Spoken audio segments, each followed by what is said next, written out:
8 बजे के बाद नहाने वाली स्त्रियां ये वीडियो जरूर देखें। पति की उम्र को तिल तिल करके खा जाती हैं वह औरतें जो 8 बजे के बाद स्नान करती हैं। तो कहीं आप या आपके घर की स्त्रियां भी तो 8 बजे के बाद नहीं नहाती? अगर हाँ, तो ये वीडियो आपको जरूर देखना चाहिए, क्योंकि आज हम बताने वाले हैं कि जो औरतें 8 बजे के बाद नहाती हैं वह अपने परिवार के लिए कैसे दरिद्रता को खुद न्योता देती हैं। तो दोस्तों, हमारे शास्त्रों में स्नान करने को दैनंदिन सदाचार कहा गया है। आप चाहें तो मनुस्मृति पुराण उठाकर देखिए, या विष्णु पुराण, या फिर गरुड़ पुराण। सभी में 5 तरह के स्नान बताए गए हैं, जिनमें सबसे पहले ब्रह्म स्नान, दूसरा देव स्नान, तीसरा ऋषि स्नान, चौथा मनुष्य स्नान और 5वां राक्षस स्नान बताया गया है। ब्रह्म मुहूर्त भोर में 3 बजे से 5 बजे तक माना जाता है। इस समय ब्रह्मांड की सभी शक्तिशाली सकारात्मक ऊर्जा अपने पूरे प्रभाव के साथ वातावरण में फैली हुई होती है। इस समय स्नान करने से इष्ट देव की कृपा मिलती है और जीवन में कभी भी दुखों का सामना नहीं करना पड़ता।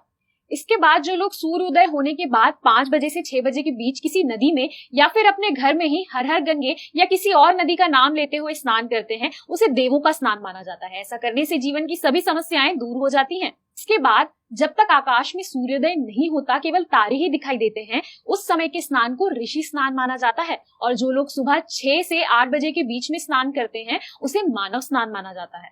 साधारण मनुष्य को 8 बजे तक नहा लेना चाहिए, क्योंकि जो लोग 8 बजे के बाद नहाते हैं, ऐसे लोगों के स्नान को राक्षस स्नान कहते हैं। और अगर घर की स्त्रियां 8 बजे के बाद नहाने जाती हैं, तो वो अपने घर में खुद दरिद्रता को न्योता देती हैं। जिस घर की औरतें 8 बजे के बाद नहाती हैं, उस घर में माता लक्ष्मी भूल कर भी प्रवेश नहीं करती, क्योंकि घर की स्त्रियों को रसोई घर में सुबह से ही रहना होता है। तो जो औरत बिना नहाए रसोई घर में प्रवेश करती है, उसके पकाए हुए अन्न को जो भी ग्रहण करता है, उसके अंदर काम, क्रोध, मद और लोभ जैसे बुरे गुण आ जाते हैं। और शिव पुराण में लिखा हुआ है कि अगर पति के घर के बाहर जाने के बाद स्त्रियां सर धोकर नहाती हैं, तो वह अपने पति की उम्र को तिल तिल करके कम कर रही होती हैं। रामायण में श्री राम ने बाली को जिस समय मारा था, उस समय उसकी पत्नी स्नान कर रही थी और अपने केशों को धो रही थी। तो पति के घर से बाहर जाने के बाद अपने केश धोकर नहाने वाली स्त्रियां खुद अपने पति के लिए कलंक बन जाती हैं।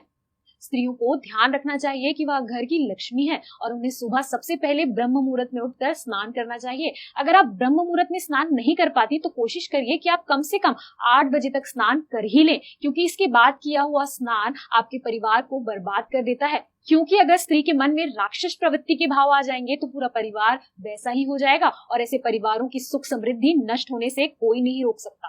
पहले के जमाने में औरतें खुले में नहाती थी और सुबह ही बाकी लोगों के उठने से पहले नहाकर आ जाती थी। और पहले 20-20 लोगों के परिवार एक कमाई से आसानी से पल जाते थे, लेकिन आज 4 लोगों के परिवार में 4 कमाने वाले हैं, फिर भी खर्चे पूरे नहीं होते, क्योंकि पहले के जमाने के लोग स्त्रियों को लक्ष्मी मानते थे और वह सुबह ही साफ सुथरे कपड़े पहनकर रसोई घर में प्रवेश करती थी। तो घर में सकारात्मक ऊर्जा का माहौल रहता था। ऐसे में माता लक्ष्मी उनके घर और परिवार पर अपनी कृपा करती थी। लेकिन आज की स्त्रियां सुबह ही 8 बजे के बाद होती है, तो ऐसे में घर में माता लक्ष्मी कैसे प्रवेश कर पाएंगी?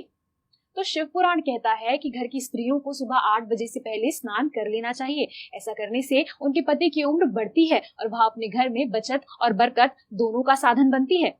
तो दोस्तों, उम्मीद करते हैं कि आपको आज की ये वीडियो पसंद आई होगी और ये समझ में आया होगा कि स्त्रियों को जल्दी क्यों नहाना चाहिए। दोस्तों, इस वीडियो में दी गई सारी जानकारी हमने इंटरनेट के माध्यम से ली है। इसमें हमारा कोई भी हस्तक्षेप नहीं है। किसी की भी धार्मिक भावनाओं को ठेस पहुंचाना हमारा उद्देश्य बिल्कुल भी नहीं है। यह वीडियो केवल शैक्षिक उद्देश्य से आप सभी को पूरी जानकारी देने के लिए और आप सभी के एंटरटेनमेंट के लिए बनाया गया है। वीडियो को अंत तक देखने के लिए आप सभी का धन्यवाद। तो मिलते हैं अगले वीडियो में।